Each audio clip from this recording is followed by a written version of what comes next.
Hi, എല്ലാവർക്കും talk with അഞ്ജൂസിൻ്റെ പുതിയൊരു വീട്ടിലേക്ക് സ്വാഗതം. അപ്പോൾ ഇന്നത്തെ കഥ കേൾക്കാൻ തയ്യാറല്ലേ? കഥ കേട്ട് ഇഷ്ടപ്പെടുകയാണെങ്കിൽ വീടൊന്ന് ലൈക്ക് ചെയ്യാനും ചാനൽ ഒന്ന് സബ്സ്ക്രൈബ് ചെയ്യാനും മറക്കല്ലേ. അപ്പോൾ നമുക്ക് വേഗം തന്നെ കഥയിലേക്ക് പോവാം. ഈ കഥ അജുവിൻ്റെയും സോനയുടെയുമാണ്. അവരെ പറ്റി പറഞ്ഞാൽ അജു ഒരു CA-കാരനാണ്. വയസ്സ് 30. സോന ഒരു ബ്രൈഡൽ മേക്കപ്പ് ആർട്ടിസ്റ്റാണ്. വയസ്സ് 27. വിവാഹം കഴിഞ്ഞിട്ട് 4 വർഷമാകുന്നു. അറേഞ്ച് മാരേജ് ആയിരുന്നു അവരുടെ. എന്നാൽ അജു സോനയെ കാണുന്നത് ഒരു പള്ളിപ്പെരുന്നാളിനാണ്. പിന്നെ കൂടുതലൊന്നും അജു നോക്കിയില്ല. വീട്ടിൽ പോയി പെണ്ണ് ചോദിച്ചു. ചെക്കൻ ഒരു CA-കാരനായതുകൊണ്ട് വീട്ടുകാർക്ക് വലിയ എതിർപ്പൊന്നും ഉണ്ടായില്ല. സോനയും സമ്മതം അറിയിച്ചു. എങ്കിലും അവരുടെ ജീവിതത്തിൽ വിവാഹശേഷമായിരുന്നു പ്രണയം. കാരണം CA പഠിക്കുന്ന ടൈം ആയതുകൊണ്ട് പ്രേമിച്ച് നടക്കാൻ ടൈം കിട്ടിയില്ല. സോനയും പ്രേമിച്ച് നടക്കാൻ നിന്നില്ല. അതുകൊണ്ട് അവർ വിവാഹശേഷം നല്ലതുപോലെ പ്രണയിച്ചു. അതുകൊണ്ട് തന്നെ കുട്ടികൾ കുറച്ച് കഴിഞ്ഞ് മതിയെന്നാണ് അവർ രണ്ടുപേരും തീരുമാനിച്ചിരിക്കുന്നത്. അങ്ങനെ 4 വർഷം കടന്നുപോയി. അജു കൊച്ചിക്കാരനാണെങ്കിലും സോന കോട്ടയംകാരിയായിരുന്നു. പഠിക്കാൻ കൊച്ചിയിൽ വന്നതാണ്. എന്തായാലും രണ്ടുപേരും ഇപ്പോൾ കൊച്ചിയിൽ തന്നെയാണ് താമസം. ഇന്ന് ഒക്ടോബർ 24 ഫ്രൈഡേ വൈകിട്ട് 7:30 അജു ക്ലയൻറ്റ് മീറ്റിംഗ് കഴിഞ്ഞ് തിരക്കിട്ട് വീട്ടിലേക്ക് പോവുകയാണ്. സോനയുടെ വിളി വരുന്നുണ്ട്. എവിടെയാണെന്നുള്ള ചോദ്യവും. രണ്ടുപേരും ഒന്നിച്ച് പുറത്തു പോയി ഡിന്നർ കഴിക്കാനാണ്. കൂട്ടത്തിൽ ചില പ്ലാനും പദ്ധതികളൊക്കെ ഉണ്ട്. അജുവിന് കുറച്ച് ടെൻഷനൊക്കെ ഉണ്ട്. അത് എന്താണെന്നല്ലേ? അതറിയണമെങ്കിൽ 2 മാസം മുമ്പ് അജുവിൻ്റെയും സോനയുടെയും ജീവിതത്തിൽ നടന്ന കാര്യത്തിലേക്ക് നമുക്കൊന്ന് തലയിട്ട് നോക്കണം. ഇതിപ്പോൾ കേൾക്കുന്ന എല്ലാവർക്കും ആ കാര്യം എന്താണെന്നറിയാൻ നല്ല ഇൻട്രസ്റ്റ് ആണെന്ന് എനിക്കറിയാം. 2 മാസം മുൻപെന്ന് പറയുമ്പോൾ കറക്റ്റായിട്ട് ഓഗസ്റ്റ് 14 അജുവും സോനയും കട്ട പ്രേമമാണെങ്കിലും വഴക്ക് പിടിക്കുന്ന കാര്യത്തിൽ കൊച്ചു പിള്ളേരെക്കാൾ കഷ്ടമാണ് രണ്ടുപേരും. പക്ഷേ എത്ര വഴക്കിട്ടാലും അന്ന് രാത്രി പറഞ്ഞ് തീർക്കാതെ രണ്ടുപേർക്കും ഉറക്കം വരില്ല. പക്ഷേ ഒരു ദിവസം ജോലി കഴിഞ്ഞ് വന്ന അജു വീട് ലോക്ക് ചെയ്തിരിക്കുന്നത് കണ്ടു. സാധാരണ സോണ ലേറ്റായാൽ മെസ്സേജ് അയക്കുകയോ വിളിച്ച് പറയുകയോ ചെയ്യുന്നതാണ്. പക്ഷേ അന്നത്തെ ദിവസം കോളോ മെസ്സേജോ ഒന്നും കണ്ടില്ല. എന്തായാലും അജു സെക്കൻഡ് കീ ഉപയോഗിച്ച് വീട്ടിൽ കയറി. കുളിച്ച് ഫ്രഷായി വന്നെങ്കിലും സോനയെ കണ്ടില്ല. മൊബൈലിൽ വിളിച്ചപ്പോൾ സ്വിച്ച് ഓഫ്. അജുവിൻ്റെ മനസ്സിൽ ചെറിയ ടെൻഷൻ തുടങ്ങി. ഡൈനിങ് ടേബിളിൽ നോക്കിയപ്പോൾ ഒരു പേപ്പർ ഇരിക്കുന്നത് കണ്ടു.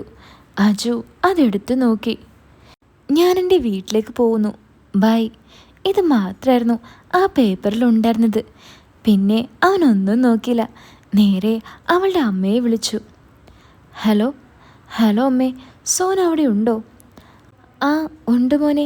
വന്നപ്പോൾ തന്നെ തലവേദന എടുക്കുന്നെന്ന് പറഞ്ഞ് റൂമിൽ കയറി കതക് അടച്ചതാ. ഇതുവരെ തുറന്നിട്ടില്ല, അവളുടെ അമ്മ പറഞ്ഞു. ആണോ? എപ്പോഴാ വന്നത്? അത് ഒരു 4 മണിയായി കാണും. എന്തു പറ്റി? മോനോട് പറഞ്ഞിട്ടല്ലേ അവൾ വന്നത്? നിങ്ങൾ തമ്മിൽ എന്തെങ്കിലും വഴക്കുണ്ടായോ? അവളുടെ അമ്മ ചോദിച്ചു. ഏയ്, വഴക്കൊന്നും നടന്നിട്ടില്ല. ഞാൻ ജോലി കഴിഞ്ഞ് വന്നപ്പോൾ ഇവിടെ ഒരു ലെറ്റർ ഇരിക്കുന്നത് കണ്ടു. മൊബൈലിൽ വിളിച്ചിട്ട് സ്വിച്ച് ഓഫ്. അതാ അമ്മയെ വിളിച്ചത്. അമ്മ എന്തായാലും അവളോട് എന്നൊന്ന് വിളിക്കാൻ പറയണേ, അജു പറഞ്ഞു. ആ ശരി മോനെ, ഞാൻ പറയാം. സോന വീട്ടിലുണ്ടെന്ന് അറിഞ്ഞതിൽ അജുവിന് ആശ്വാസമായി. പക്ഷെ ഒന്നും പറയാതെ എന്തിനാ അവൾ പോയത്? അജുവിന് വല്ലാത്ത ടെൻഷനായി. എന്തായാലും രാത്രി ഫുഡൊക്കെ കഴിച്ചു. വീണ്ടും അജു അമ്മയുടെ ഫോണിലേക്ക് വിളിച്ചു. ഹലോ അമ്മേ. ആ മോനെ, അവൾ ബാത്റൂമിലാ, ഞാൻ കൊടുക്കാം. അവളുടെ മൊബൈൽ എന്താ ഇപ്പോഴും സ്വിച്ച് ഓഫ്? അജു ചോദിച്ചു. ആ, അത് കംപ്ലൈൻ്റായി. ഷോപ്പിൽ കൊടുത്തേക്കാന്നാ പറഞ്ഞത്. ഞാൻ കൊടുക്കാം അവൾക്ക്. ഹലോ ഹലോ സോന, ഞാൻ എന്തോരം ടെൻഷൻ അടിച്ചെന്ന് നിനക്കറിയോ? വീട്ടിൽ ചെന്നിട്ട് ഒന്ന് വിളിച്ചൂടെ നിനക്ക്? അപ്പുറത്ത് മൗനമായിരുന്നു. ഹലോ, ഞാൻ ചോദിച്ചത് കേട്ടില്ലേ നീ? എനിക്കൊന്നും പറയാനില്ല. അതും പറഞ്ഞ് സോന ഫോൺ കട്ടാക്കി. അജു തിരിച്ചു വിളിച്ചെങ്കിലും സോന അറ്റൻഡ് ചെയ്തില്ല. അവൾ റൂമിൽ കയറി കഥ കടച്ചുവെന്ന് അമ്മ പറഞ്ഞു. അന്നത്തെ ദിവസം സത്യത്തിൽ അജുവിന് ഉറങ്ങാൻ സാധിച്ചില്ല. സോനയുടെ മനസ്സിൽ എന്തോ കയറിക്കൂറിയിട്ടുണ്ട്. അതിൻ്റെ ആഫർ എഫക്റ്റാണ് ഈ കാണിക്കുന്നത്. പക്ഷെ അവൾ ഒരിക്കലും വീട്ടിലേക്ക് പോകില്ല. ഇതിപ്പോൾ എന്താണ്? എന്തായാലും കോട്ടയം വരെ ഈ രാത്രി വണ്ടി ഓടിച്ചു പോയാൽ വെറുതെ അവളുടെ വീട്ടുകാരെ ബുദ്ധിമുട്ടിക്കാമെന്നല്ലാതെ വേറൊരു പ്രയോജനവും ഉണ്ടാകില്ല. അതുകൊണ്ട് അജു എങ്ങനെയൊക്കെയോ നേരം വെളുപ്പിച്ചു. രാവിലെ ഒന്നും നോക്കില്ല, നേരെ പോയത് സോനയുടെ വീട്ടിലേക്കാണ്. അവിടെ ചെന്ന് അവളുടെ അച്ഛനും അമ്മയുമായി സംസാരിച്ചുവെങ്കിലും സോന എന്തിനാ ഈ പിണങ്ങി നിൽക്കുന്നതെന്ന് അവർക്കും കാരണം അറിയില്ല. എന്തായാലും വീട്ടിൽ ചെന്ന് നമുക്ക് പരിഹരിക്കാം, അജു പറഞ്ഞു. സോന ഇല്ലാതെ അജു ഇവിടെ നിന്ന് പോകില്ലെന്ന് പിടിവാശി അജുവും പിടിച്ചു. അവസാനം എന്തായാലും സോന വരാൻ കൂട്ടാക്കി. മക്കളെ, എന്തായാലും നിങ്ങൾ സംസാരിച്ച് തീർക്ക്. ഡി പെണ്ണെ, വെറുതെ നിന്റെ പിടിവാശി കാണിച്ച് എൻ്റെ മോനെ സങ്കടപ്പെടുത്തിയാലുണ്ടല്ലോ, നിനക്ക് നല്ല അടി തരും ഞാൻ. ഇതായിരുന്നു അവളുടെ അമ്മയുടെ വകയുള്ള ഉപദേശം. അജുവിനെ സോനയുടെ അച്ഛനും അമ്മയ്ക്കും നല്ല മതിപ്പാണ്. തൻ്റെ മോൾക്ക് കിട്ടിയ ഏറ്റവും വലിയ നിധിയാണെന്നാണ് അവർ പറയുന്നത്. സോനയ്ക്കും അതേ അഭിപ്രായമാണ്. കോട്ടയത്ത് നിന്നും അജു സോനയും കൊണ്ട് എറണാകുളത്തേക്ക് പോവുകയാണ്. എൻ്റെ പൊന്നു സോനെ, നീ വാ തുറന്ന് എന്തെങ്കിലും ഒന്ന് പറ, എന്നാലല്ലേ പരിഹാരം കാണാൻ പറ്റൂ, അജു പറഞ്ഞു. പ്രശ്നം എന്താണെന്നറിഞ്ഞാൽ നീ പരിഹാരം കാണും അല്ലേ? സോന ചോദിച്ചു. ആ, പിന്നെ കാണാതെ. എങ്കിൽ പറ, ഇത്രയും കാലത്തിനിടയിൽ നീ എന്നോട് എന്തെങ്കിലും മറച്ചു വെച്ചിട്ടുണ്ടോ? സോന ചോദിച്ചു. ഞാനെന്ത് മറച്ചു വെക്കാൻ? ഒന്നുമില്ലേ, നീ ഒന്ന് ഓർത്തു നോക്ക്. ഇല്ല സോന. ആ, എങ്കിൽ എനിക്കൊന്നും പറയാനില്ല. സോന, നീ എങ്ങും തൊടാതെ ഇങ്ങനെ പറഞ്ഞാൽ ഞാൻ എന്ത് പറയാനാ? നീയായിട്ട് പറഞ്ഞാൽ ഞാൻ സമ്മതിക്കാം ആജു. ഇതുവരെ നമ്മൾ വഴക്കുണ്ടാക്കിയതുപോലെ ആകില്ല ഇത്, സോന തീർത്തും പറഞ്ഞു. അജുവിന് ദേഷ്യം വന്നു. അവൻ വണ്ടി നല്ല സ്പീഡിൽ ഓടിക്കാൻ തുടങ്ങി. നീ എന്നെ കൊല്ലാനാണോ വീട്ടിൽ നിന്നും വിളിച്ചുകൊണ്ട് വന്നത്? സോന ചോദിച്ചു. അത് കേട്ടതും അജു ഒന്നുകൂടെ സ്പീഡ് കൂട്ടി. അജു, നീ മര്യാദക്ക് വണ്ടി ഓടിക്ക്, ഇല്ലെങ്കിൽ ഞാനിപ്പോൾ വണ്ടിയിൽ നിന്ന് ചാടും. വാശി പിടിച്ചിരിക്കുന്ന സോന ചിലപ്പോൾ പറഞ്ഞതുപോലെ ചെയ്യുമെന്നറിയാവുന്ന അജു വണ്ടിയുടെ സ്പീഡങ്ങ് കുറച്ചു. എന്തായാലും രണ്ടുപേരും മൗനമായിരുന്ന് കോട്ടയത്ത് നിന്ന് എറണാകുളം വരെ എത്തി. വാതിൽ തുറന്ന് അകത്ത് കയറിയ സോനയെ അജു പിടിച്ചു നിർത്തി. സോന, കളിക്കാതെ നീ കാര്യം പറ. പറയേണ്ടത് ഞാനല്ല, നീയാണ് അജു, സോന പറഞ്ഞു. ഹാ, ഞാൻ എന്ത് തേങ്ങ പറയാനാ നീ പറയുന്നത്? അജു ചോദിച്ചു. ഓ, അപ്പോൾ നീ പറയില്ല അല്ലേ? വേണ്ട, എങ്കിൽ ഞാൻ തന്നെ പറയാം. നിനക്ക് എന്ന് മുതലാ അജു എന്നെ മടുത്തു തുടങ്ങി? സോന ചോദിച്ചു. നീ എന്ത് വട്ടാ സോന ഈ പറയുന്നത്? നിന്നെ മടുക്കാനോ? നിന്നോട് ഞാൻ എപ്പോഴെങ്കിലും പറഞ്ഞിട്ടുണ്ടോ നിന്നെ എനിക്ക് മടുത്തു തുടങ്ങിയെന്ന്? അജു അവളോട് ചോദിച്ചു. ആണോ? പിന്നെ നീ എന്ന് മുതലാ സ്പായിൽ പോകാൻ തുടങ്ങിയത്? അത് കേട്ട അജു ഒന്ന് നെട്ടി. പക്ഷെ പുറമെ കാണിക്കാതെ അവൻ അതിന് മറുപടി നൽകാൻ ശ്രമിച്ചു. നീ എന്താ സോനെ പറയുന്നത്? എനിക്ക് വേറെ പണിയില്ല അവിടെ പോവാൻ.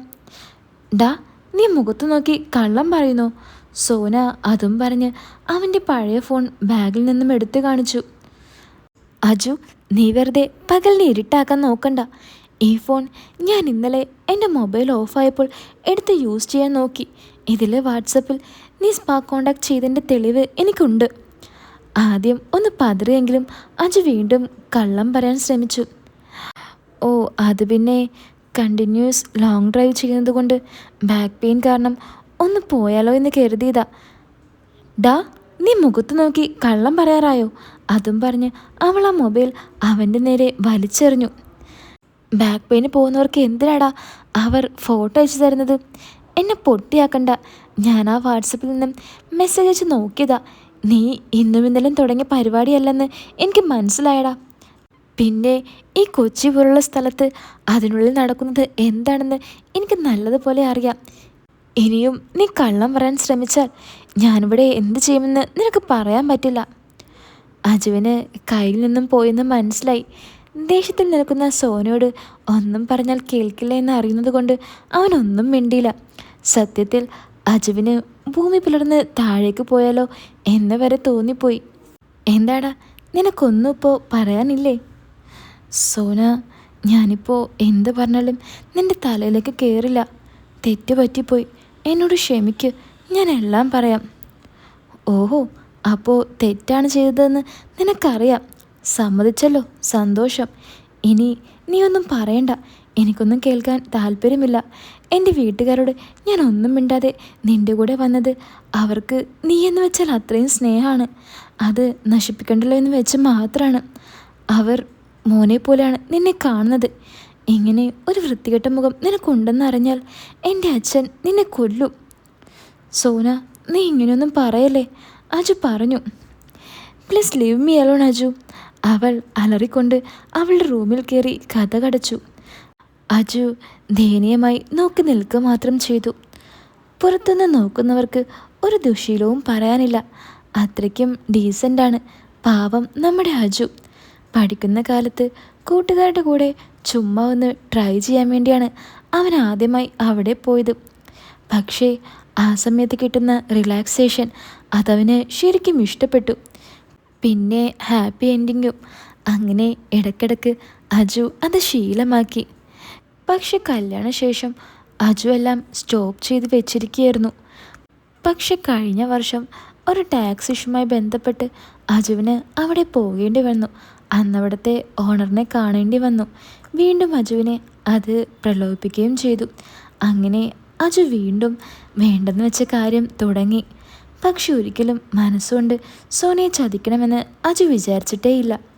അവിടെ പോയാലും കൂടുതൽ സമയം നിൽക്കാതെ അജു പെട്ടെന്ന് തന്നെ കലാപരിപാടികൾ നിർത്തി തിരിച്ചു വരുമായിരുന്നു. എന്തായാലും അജു ഇപ്പോൾ പിടിക്കപ്പെട്ടു. അജുവിന് എങ്ങനെ സോനയെ പറഞ്ഞ് മനസ്സിലാക്കണമെന്ന് ഒരു ഐഡിയയും ഇല്ലായിരുന്നു. പിന്നീടുള്ള ദിവസങ്ങളിൽ സോനയും അജുവും മിണ്ടാറില്ല. അവരുടെ ആ പിണക്കം 2 ആഴ്ച നീണ്ടു നിന്നു. സത്യം പറഞ്ഞാൽ രണ്ടുപേർക്കും അത് നന്നായി വീർപ്പുമുട്ടി. അജു പലതവണ അവളുടെ വാട്സപ്പിൽ ക്ഷമ ചോദിച്ച് മെസ്സേജ് അയച്ചു. എങ്കിലും ഒന്നിനും സോന റിപ്ലൈ ചെയ്തില്ല. വളരെ ആക്റ്റീവായി നടക്കാറുള്ള സോനയുടെ ഇപ്പോഴത്തെ ഈ മാനസിക സംഘർഷം സോനയുടെ കൂട്ടുകാരി അനു ശ്രദ്ധിച്ചു. അനു സോനയുടെ ബെസ്റ്റ് ഫ്രണ്ടാണ്. ആള് ഒരു IT പ്രൂഫാണ്. കുട്ടിക്കാലം മുതലേ ഒരുമിച്ചാണ് അവർ സ്കൂളിൽ പോകുന്നത്. പിന്നെ കൊച്ചിയിലെ കോളേജിലും ഒരുമിച്ച് തന്നെ. പിന്നെ അനു IT മേഖലയിലേക്ക് തിരിഞ്ഞു. സോന നല്ല സുന്ദരിയായതുകൊണ്ട് ഫോട്ടോഷൂട്ടിനും പലരും വിളിക്കായിരുന്നു. ആ ഫോട്ടോഷൂട്ടിന് മേക്കപ്പ് ചെയ്ത് തുടങ്ങി. പിന്നെ അവസാനം സോന ഇന്ന് ബ്രൈഡൽ മേക്കപ്പ് ആർട്ടിസ്റ്റായി മാറി. എന്തായാലും അനു സോനയുടെ ഇപ്പോഴത്തെ പ്രശ്നം ചോദിച്ചറിയാൻ സ്റ്റുഡിയോയിൽ വന്നു. ഫോണിൽ വിളിച്ചാൽ സോന നേരെ ചൊവ്വ സംസാരിക്കാൻ നിൽക്കാറില്ല. സോന അനുവിനോട് അജു ചെയ്ത കാര്യങ്ങളെല്ലാം പറഞ്ഞു. ഇത് കേട്ട അനു ചിരിച്ചതല്ലാതെ സോന വിചാരിച്ച രീതിയിൽ ഒരു റെസ്പോൺസും അനുവിൻ്റെ ഭാഗത്തുനിന്നും കിട്ടിയില്ല. നീ എന്തിനാ ഇത് കേട്ട് ചിരിക്കുന്നത്? സോന അനുവിനോട് ചോദിച്ചു. ചിരിക്കാൻ തോന്നിയിട്ട്, അല്ലാതെ പിന്നെ ഞാൻ ഈ കാര്യത്തിൽ എന്ത് പറയാനാ? അവനെ ചീറ്റ് ചെയ്തില്ലേ അനു? ഞാനവനെ മനസ്സറിഞ്ഞ് സ്നേഹിച്ചു. ഇത്രയും കാലത്തിനിടയിൽ ഒരു കുറവ് പോലും ഞാൻ അവന് വരുത്തിയിട്ടില്ല. അത് ഏത് രീതിയിലാണെങ്കിൽ പോലും. അവന് കുറവ് വരുത്തിയിട്ടില്ലെന്ന് നിന്റെ തോന്നലല്ലേ? അനു ചോദിച്ചു. എന്താടി, ഞാൻ അത്രയ്ക്ക് ബോറായി തുടങ്ങിയോ? എടി, അങ്ങനെയല്ല. പിന്നെ എങ്ങനെയാ? അവനെന്നോട് ചെയ്തത് ചീറ്റിംഗ് അല്ലേടി? സോന ചോദിച്ചു. എടി, സമ്മതിച്ചു, ചെയ്തത് തെറ്റാണ്. പക്ഷേ നീ ഒന്ന് ആലോചിച്ച് നോക്ക്. വീട്ടിൽ എത്ര നല്ല ഫുഡുണ്ടെങ്കിലും വല്ലപ്പോഴും ഒക്കെ നമ്മൾ ഹോട്ടൽ ഫുഡ് ട്രൈ ചെയ്യാറില്ലേ? എടി, അതുപോലെയാണോ ഇത്? നീ എന്താ അവൻ ചെയ്തത് നോർമലൈസ് ചെയ്യുവാണോ? എടി, ഞാൻ അങ്ങനെ ഉദ്ദേശിച്ച് പറഞ്ഞതല്ല. നിങ്ങളുടെ റിലേഷനൊക്കെ ഓക്കെ ആയിരിക്കും. പക്ഷേ ഇടയ്ക്കൊരു ചേഞ്ച് ആരാ ആഗ്രഹിക്കാത്തേ? അവൻ ചെയ്തപ്പോൾ ഒരു ചേഞ്ച്. ഈ കാര്യം തന്നെ ഞാനാണ് ചെയ്തതെങ്കിലോ? സോന ചോദിച്ചു. എൻ്റെ പൊന്നു സോനെ, നീ ഞാൻ പറയുന്നത് ഒന്ന് ശ്രദ്ധിച്ച് കേൾക്ക്. ഈ കൊച്ചിയിൽ ആഴ്ചയിൽ പുതുതായി തുടങ്ങുന്ന 2 ബിസിനസ് മാത്രമേ ഉള്ളൂ. അതിലൊന്ന് ഫുഡും, പിന്നെ ഒന്ന് നീ നേരത്തെ പറഞ്ഞ സ്ഥലമില്ലേ, അത് തന്നെ. ഇവിടെയുള്ള നാട്ടുകാർ പോകാനിട്ടാണോ പുതിയതായി ഓരോന്ന് ഓപ്പൺ ചെയ്യുന്നത്? അനു സോനയോട് ചോദിച്ചു. എടി എന്നും പറഞ്ഞ് അവൻ പോകേണ്ട ആവശ്യം എന്താ? സോന ചോദിച്ചു. അപ്പോൾ ഈ കഥയുടെ ബാക്കി, അതായത് സോനി എന്തായിരിക്കും ഇനി അജുവിന് കൊടുക്കുന്ന റെസ്പോൺസ്, അതെന്താണെന്നറിയാൻ നിങ്ങൾക്ക് ആഗ്രഹമുണ്ടെങ്കിൽ വീടിന് ലൈക്ക് ചെയ്ത് ചാനൽ സബ്സ്ക്രൈബ് ചെയ്യണേ. അപ്പോൾ ഇതിൻ്റെ സെക്കൻഡ് പാർട്ട് ഞാൻ വേഗം തന്നെ ഇടാം.